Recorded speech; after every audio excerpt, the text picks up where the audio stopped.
What's up, everybody? Hope everybody's having a good weekend. Friendly neighborhood menace here. Gavin Newsom recently got exposed by guess who? CNN. Who would have ever thought? I guess they have some integrity. What in God's name is going on with Gavin Newsom? The country is trying to figure out how he went from progressive hero and governor of the most liberal state in the country to interviewing and spending time with MAGA favorites like Steve Bannon and Charlie Kirk on his new podcast. He's really completely changed his tune on some of the most hot-button issues for Democrats.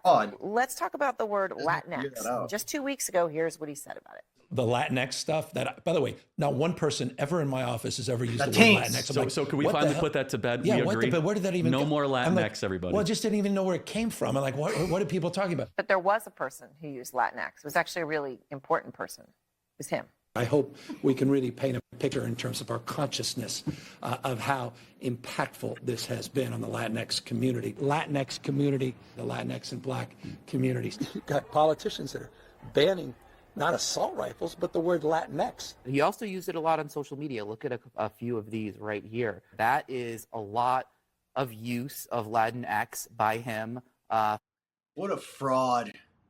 Somebody who said that nobody in his office has ever used that phrase. He's also rewriting history a bit on his stance on transgender issues, which he had a point of view on his podcast, again, just 2 weeks ago. Here's where he is now. Would you say no men in female sports? Well, I think it's an issue of fairness. I completely agree with you on that. It turns out in 2014, years before I was governor, there was a law established the legal principles that allow trans athletes in women's sports. In that statement, he's kind of making it sound like he wasn't involved in this at all. He's like, oh, it was in 2014, years before I was governor. Like, you mean when you were the lieutenant governor? And one of the videos that we found was actually him praising not just the governor at the time, Jerry Brown, but the California state legislature for putting that in place at the time. Take a listen to this.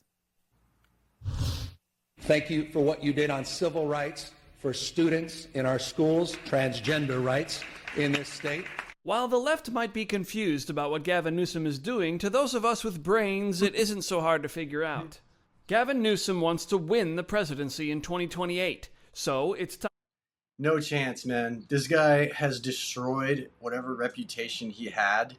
I mean, the city of LA was burning down. This guy and his mayor, nowhere to be found. Like, they have him standing in front of a fire shooting clips for just to be Trump deranged, and then he got called out on that too. And this guy is just the worst, man.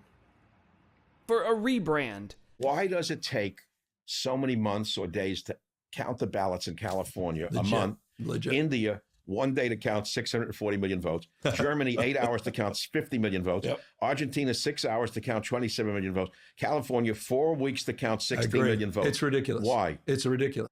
After the last election, we didn't figure out who won in California for, like, I think it was longer than 4 weeks. I remember I checked 3 weeks after, they were still counting, and I just gave up.